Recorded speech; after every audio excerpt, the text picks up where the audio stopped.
আওয়ামী লীগের বন্ধুদের ইতিহাস বলছে না? আমি ছোট্ট করে অজ্ঞা কথা বলি, আপনাদের এলাকায়ও আওয়ামী লীগের অজ্ঞা নেতা আছে, বুঝেননি? এগিয়া গত 15 বছরে একদিন কোনো মঞ্চে বক্তৃতা দেওয়ার সুযোগ পায় না। পাইছেনি? দেখছেননি আপনারা? একদিন কোনো মঞ্চে বক্তৃতা দেওয়ার সুযোগ পায় না, কোনো কমিটিতে এগিয়ে জায়গা দেয় না। দেখছেন আপনারা? এগিয়ে বাবারে আমি অনেক ভালোবাসতাম, একজন হোমিও ডাক্তার ছিলেন, একজন প্রাইমারি শিক্ষক ছিলেন, এবারে ওনাকে খুবই শ্রদ্ধা করতাম, ভক্তি করতাম।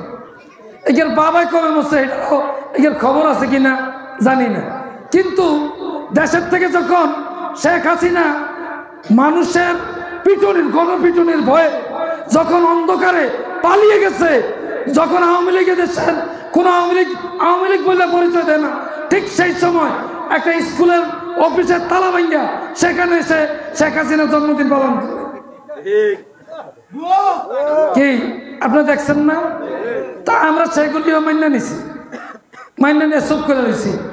রাত্রে হঠাৎ করে দিয়ে অন্ধকারের ভিতরে একা চিল্লাচিল্লি করে, কি শুনলাম কে চিল্লায়, কয়টা বলে নতুন পাগল হয়েছে। আপনারা কি শুনছিলেন? ফেসবুকে এরকম দেখছেন? অন্ধকারের ভিতরে একটা চিল্লায়, তো জিজ্ঞেস মানে কি হয়েছে, কয়টা নতুন পাগল হয়েছে। কি কয়, সারা উপজেলার বিএনপি একসাথে তো হে চ্যালেঞ্জ করছে, একারও কল্লা রাখবো না। শুনছিলেন না আপনারা? শুনছিলেন? এই মন্টু ডাক্তারের ছেলে। তো ভাই এখন কি আসেনি এলাকায় এরা? কথা বলেন না, আসেনি?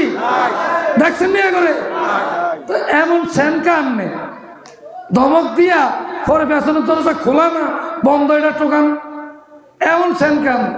আমরা সেন আপনাদের 17 বছর অত্যাচার, নির্যাতন, জুলুম সব সহ্য করে মামলা হামলা জেল খেটে মাসের পর মাস জেলের ঘাটি টেনে তারপরে আমরা রাজপথে ছিলাম।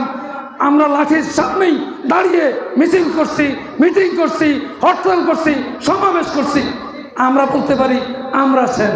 আজকেও আমরা রাস্তায় দাঁড়ানো, ঠিক কিনা?